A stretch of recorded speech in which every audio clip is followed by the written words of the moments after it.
Hello everyone, कैसे हैं आप सब। एसएससी सीजीएल 2021 का एग्जाम स्टार्ट होने में शायद बहुत ज्यादा वक्त नहीं है। फिलहाल जो डेट्स हैं उसके हिसाब से अप्रैल में एग्जाम होने वाला है, तो 2 महीने का वक्त है आपके पास। मे भी एक डेट पोस्टपोन हो सकता है, ऐसे कयास लगाए जा रहे हैं, तो हो तो अच्छी बात है, लेकिन हम लोग फिलहाल इसी डेट को मान के चले तो ज्यादा बेटर है।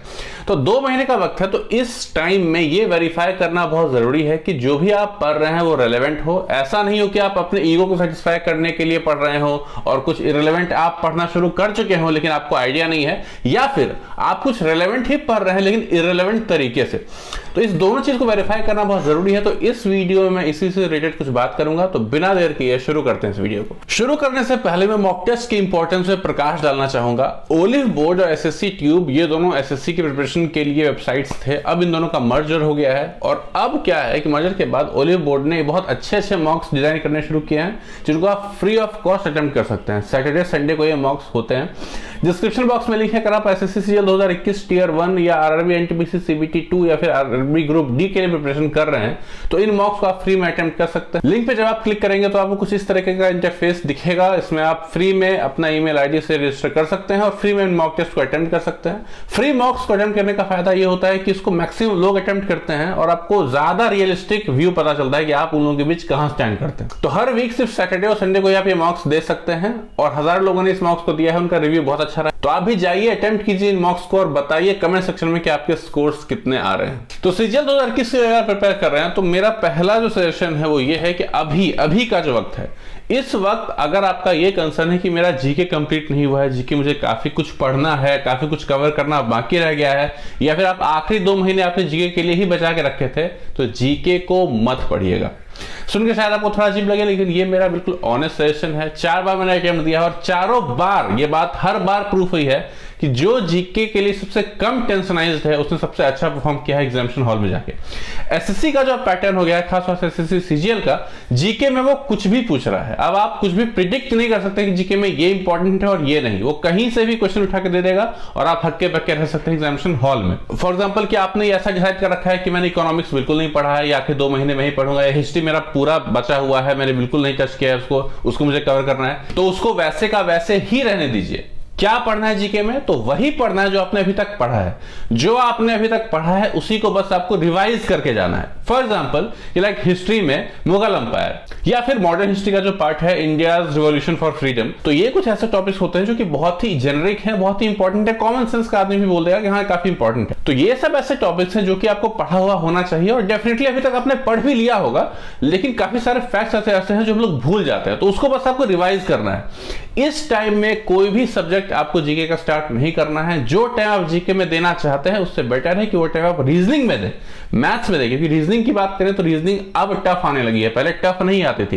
एसएससी का एस्पायरेंट शायद ही कभी रीजनिंग स्पेशली पढ़ता होगा, लेकिन अब ऐसा रीजनिंग एक्चुअल में आ रहा है कि उसमें भी आपको अच्छी खासी प्रैक्टिस की जरूरत पड़ती है। मैथ्स में टाइम दीजिए, क्योंकि मैथ्स में अब कैलकुलेटिव क्वेश्चन आ रहे हैं जो कि आपके एफिशिएंसी, आपके पेशेंस को टेस्ट करते हैं। उसके लिए अगर आप बहुत ज्यादा कैलकुलेशन अपने प्रैक्टिस नहीं की है, कैलकुलेशन से कंफर्टेबल नहीं है, तो आप अच्छा परफॉर्म नहीं कर पाएंगे। एसएससी जिस तरीके का जीके का क्वेश्चन आजकल पूछ रहा है ना, अगर उस पैटर्न को फॉलो किया जाए तो प्रिपरेशन करने के लिए 1 साल भी कम है। अगर सिर्फ जीके ही हम लोग पढ़े तो 1 साल पढ़ के भी हम लोग डाउटफुल रहेंगे कि 35 से ज्यादा नंबर आप पाएंगे कि नहीं जीके में। तो इसलिए मैं कह रहा हूं कि जीके से थोड़ा सा बच के रहे। हाँ, अगर पढ़ना ही है आपको तो करंट अफेयर्स जरूर पढ़िएगा। करंट अफेयर्स बिल्कुल छूटना नहीं चाहिए। मिनिमम लास्ट 6 मंथ से करंट अफेयर्स कवर होने ही चाहिए, चाहे आप जैसे कवर करें, मैगजीन्स के थ्रू कवर करें, यूट्यूब वीडियोस के थ्रू कवर करें, मंथली करंट अफेयर्स के थ्रू कवर करें, या डेली करंट अफेयर्स के थ्रू कवर करें। And I am damn sure कि आने वाले जो 1-2 महीने का वक्त है उसमें मैक्सिमम लोगों ने प्लान कर रखा होगा, चाहे किसी का लेवल कैसा भी हो, किसी का मैथ्स बहुत अच्छा हो, किसी का जीके बहुत अच्छा हो, किसी का इंग्लिश बहुत अच्छा हो, किसी का जीके ही काफी अच्छा हो। सबका यही प्लान हुआ कि 50% से ज्यादा टाइम मैं जीके ही पढ़ूंगा, करंट अफेयर्स पढ़ूंगा या जीके का बाकी फैक्ट्स वगैरह रटता रहूंगा। लेकिन ट्रस्ट मी, एग्जाम देने के बाद जब आप हॉल से निकलोगे तो आप सिर्फ पछताओगे, ये मेरा वादा है। आप कुछ लोग यहाँ पे जरूर ये कहेंगे कि यार जीके नहीं पढ़ने कह रहे हो, जीके ही तो रैंक प्रूफ करता है। भाई रैंक उसकी प्रूफ होती है जिसकी आ रही होती है। तो अगर आपकी रैंक बहुत अच्छी आ रही है,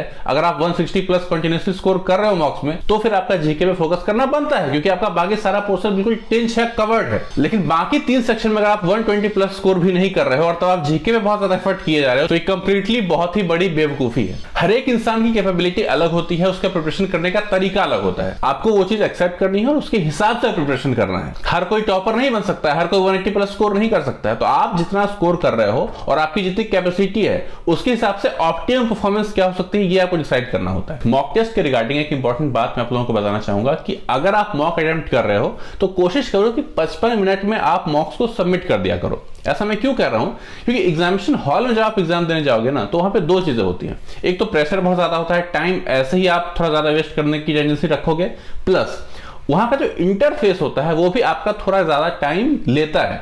फॉर एग्जाम्पल मान लीजिए आप 2 नंबर क्वेश्चन से सीधे 30 नंबर क्वेश्चन पे स्किप कर रहे हो, तो वहां पे आपका 3-4 सेकंड वहां पे इंटरफेस की वजह से ले लिया जाता है, काट लिया जाता है। जबकि आप अभी जब आप रूम पे देते होगे मॉक्स, तो ऐसा कुछ आपको देखने को नहीं मिलता है, और हम लोग इसी से यूज्ड टू होते हैं। इसके अलावा एग्जामिनेशन के बीच में आपसे बायोमेट्रिक करवाया जाता है, और भी तमाम तरह की चीजें होती है जिससे कि आपका टाइम वेस्ट होता रहता है बीच में।